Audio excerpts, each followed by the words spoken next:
Hey guys, it's good to see you. It's Ryan here at DP Marketing.Services, author on the book on digital marketing for plumbing and HVAC contractors, also the host of Blue Collar CEO. It's good to see you. Thanks for stopping by. I am right now driving in the middle of Missouri. I'm kind of around Lake of the Ozarks, if you know where that is. Beautiful part of Missouri.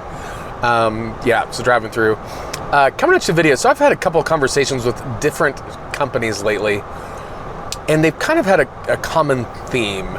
So look, if you're plumbing, if you're an HVAC, if you're a home service company of any type, you probably got started in your business because either A, you were really good at your job and you said, well, I'm tired of working for someone else, I want to work for myself now, or B, your family started the business and they passed it to you. And so you kind of have always known the thing that you do. But interestingly, something that these shops have in common is like they'll go into business, they'll start doing the thing that they did that got them successful to begin with, right? So they might be a really good plumber, they might be a really good pest control guy, whatever, right? And you start doing those things, and you start realizing really quick that you probably are a little bit out of your depth a little, and you start having to look for resources like business coaches and guys that help you know how to price your business correctly and how to do sales training, and all that's fine and good, right? The thing that's interesting though is like when we work with shops, obviously the goal of marketing is to help grow businesses, right? So there's shops that we've seen go from like 1 million to 2 million to 3 million to 5 million to 10 million. And it's really cool because as the business grows, you start seeing that the things that get them to a $2 million business aren't exactly the same things that's going to take them to a $10 million business. And some guys can pick that up. Other guys really struggle. So yeah, I literally just had lunch a few minutes ago with someone who from every metric that you would look at, a very successful company, great reputation, does great work. And yet the company runs better without the owner present. So for instance, the bulk of last year, the owner wasn't around. Great, that's awesome. And the business had the highest revenue numbers it's ever had and the highest net profit it's ever had without the owner around. Owner goes, hey, that's cool. I want to get in this now and kind of start doing things like I used to.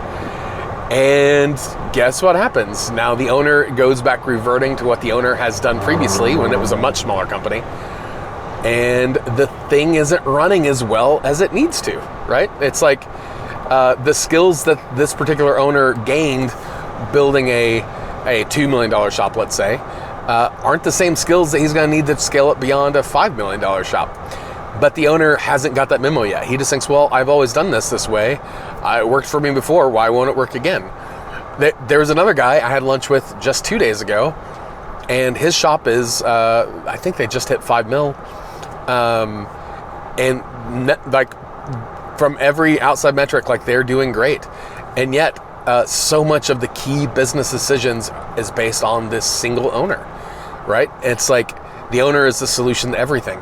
And it's one of these things that I know so many of you relate to, of you get into building the business because you are really good at what you do and you want to be able to make more money than working for someone else. And I'm sorry that I'm like blown out. Apparently this is really weird. I'm driving, it's kind of cloudy, but so sorry about the high contrast.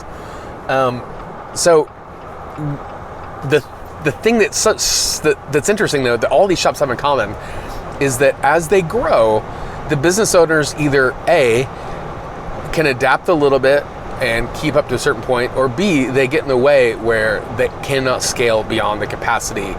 So I guess here's the overarching thing, right? Sales does not grow businesses. Technicians do not grow businesses. Very fancy SOPs do not grow businesses. Now look, all those things are important, right? People often say like you live and die by the phone. Like I totally get it. But that's not the difference between a really successful company and a really just okay company. The difference is leadership. It's the ability for people to grow, to learn, to adapt, and to, as a business owner, to hire people who are better than them at different jobs. So as a business owner, you want somebody who's better at you than finance over your finance. As a business owner, you want somebody who's better than you at marketing, over marketing. It doesn't mean that you wipe your hands of it and you absolve yourself of all the decisions. The point is, if you are the cap that keeps your business from growing, that is the end of the road.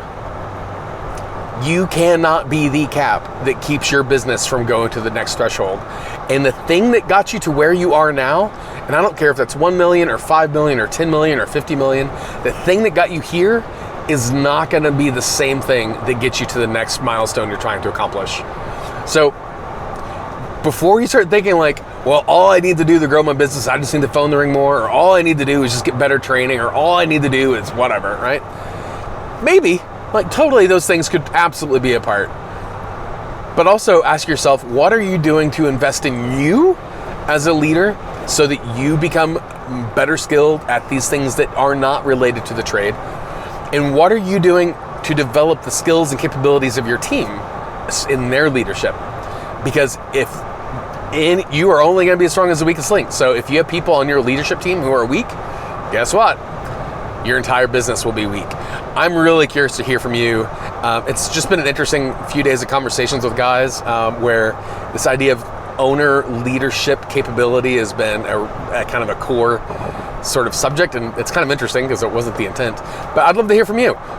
Leave a comment below. I'm driving, so I can't really point like I want to. There you go. But as always, guys, follow us on Facebook, subscribe on YouTube. I'm going to get back to driving, but I'm really curious to hear what your thoughts about leadership, the company, as the ownership. Like, what is your job as an owner to keep your business growing? Leave a comment. Let's see ya.